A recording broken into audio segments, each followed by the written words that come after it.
প্রবাসীদের রেমিটেন্সটা ছাড়া অন্ততই বাংলাদেশটা যে অচল সেটা আমরা জানি। এই প্রবাসীরা নিজের সন্তান বাবা মার মায়া ত্যাগ করে ওই দূরপ্রবাসে গিয়ে নিজের শরীরের ঘাম পানি করে টাকা উপার্জন করে সেই টাকা দেশে পাঠাইলেই তার নাম হয়ে যায় রিমিটেন্স। বিশ্বাস করেন, তারপরেও প্রবাসীরা এর বিনিময়ে কিছুই চায় না, চায় শুধু তার সন্তান বাবা মা আত্মীয় স্বজনদের সঙ্গে একটু ভিডিও কলে কথা বলতে। আর অবশ্যই ভিডিও কলে কথা বলার জন্য ইন্টারনেটের প্রয়োজন, আর সেই ইন্টারনেটটা তো আপনাদের হাতে।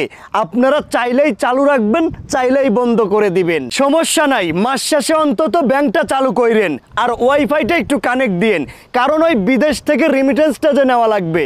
আপনাদের লজ্জা করে না প্রবাসীদের কাছ থেকে ভিক্ষা চাচ্ছেন, রিমিটেন্স ভিক্ষা চাচ্ছেন? যে প্রবাসীদের রিমিটেন্স ছাড়া আপনারা দেশ চালাইতে পারেন না, সেই প্রবাসীদেরকে 7-8টা দিন তার পরিবারদের কাছ থেকে বিচ্ছিন্ন রাখলেন।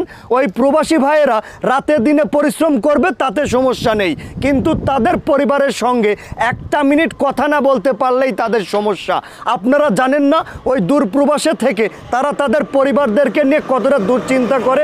আজকে যদি এই 7-8টা দিন আপনি যদি বিদেশ থাকতেন আর আপনার সন্তানদের সঙ্গে কথা না বলতে পারতেন, একটাবার ভেবে দেখুন আপনার কেমন লাগতো।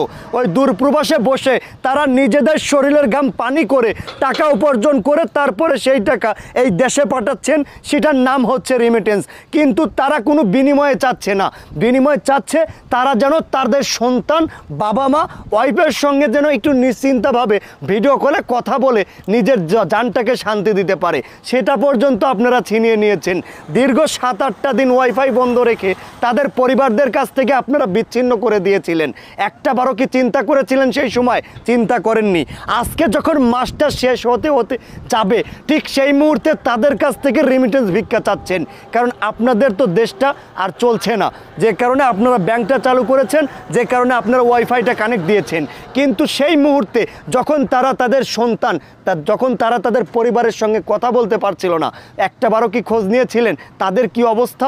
তারা বিদেশে থেকে কষ্ট করে নিজের শরীরের রক্ত পানি করে টাকা উপার্জন করে সেই টাকাই দেশে পাঠায়। আমার প্রবাসী ভাইরা যে কত কষ্ট করে এই দেশের জন্য রিমিটেন্স পাঠাচ্ছে একমাত্র তারাই ভালো জানে। আর তাদের নিজেদের সন্তান বাবা মাদের সঙ্গে কথা বলার একমাত্র ব্যবস্থা আপনারা ছিনিয়ে নেন, আর সেই আপনারাই আবার তাদের কাছ থেকে রেমিটেন্স ভিক্ষা করেন। বড়ই আফসোস, এই দেশে জন্ম নেওয়াটাই যেন একটা পাপ। আপনারা একটাবার লক্ষ্য করে দেখেন, ওই প্রবাসী ভাইরা কিন্তু কোনো কিছু চায় না, তারা চায় তাদের আত্মীয় স্বজন, তাদের বাবা মা, তাদের সন্তানদের সঙ্গে যেন একটা মিনিট ভিডিও কলে কথা বলতে পারে, অথচ সেই মাধ্যমটাও ছিনিয়ে নেয় আমাদের দেশের কিছু প্রভাবশালী গোষ্ঠী। আশা করি আপনাদেরকে বোঝাইতে পেরেছি। তো আজ এ পর্যন্তই, দেখা হচ্ছে আমার আগামী যে কোনো একটা গুরুত্বপূর্ণ ভিডিও নিয়ে। সে পর্যন্ত সকলে ভালো থাকবেন, সুস্থ থাকবেন, হাশেম ভাইয়ের সঙ্গে যুক্ত থাকবেন। আল্লাহ হাফেজ।